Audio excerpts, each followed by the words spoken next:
2 Chroniques, chapitre 26. Règne d'Osia.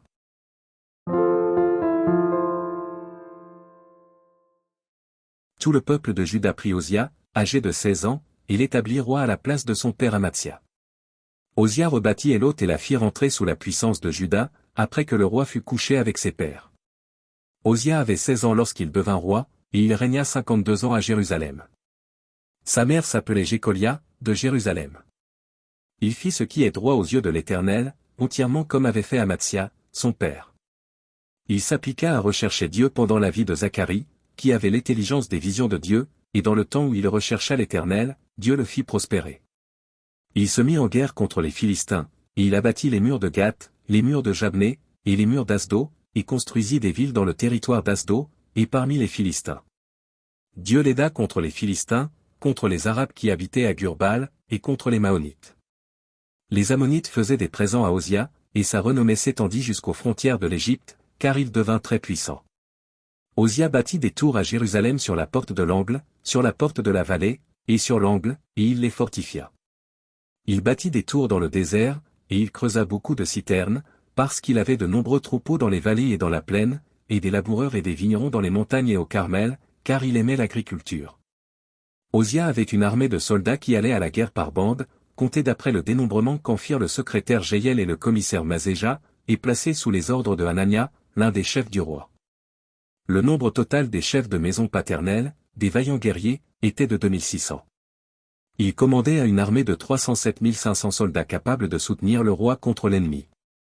Osia leur procura pour toute l'armée des boucliers, des lances, des casques, des cuirasses, des arcs et des frondes.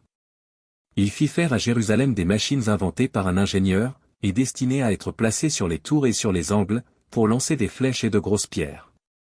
Sa renommée s'étendit au loin, car il fut merveilleusement soutenu jusqu'à ce qu'il devint puissant.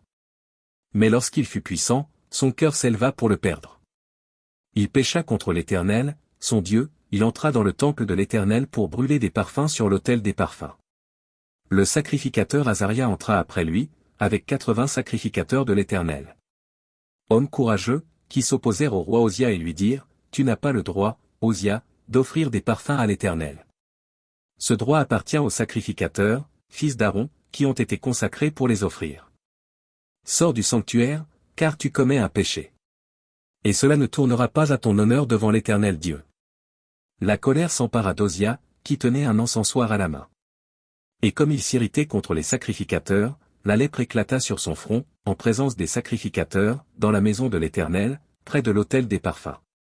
Le souverain sacrificateur Azaria et tous les sacrificateurs portèrent les regards sur lui, et voici, il avait la lèpre au front.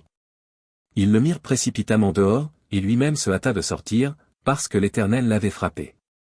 Le roi Osia fut lépreux jusqu'au jour de sa mort, et il demeura dans une maison écartée comme lépreux, car il fut exclu de la maison de l'Éternel. Et Jotham, son fils, était à la tête de la maison du roi et jugeait le peuple du pays. Le reste des actions d'Osia, les premières et les dernières, a été écrit par Ésaïe, fils d'Amo, le prophète. Osia se coucha avec ses pères, et on l'enterra avec ses pères dans le champ de la sépulture des rois, car on disait, il est lépreux. Et Jotham, son fils, régna à sa place.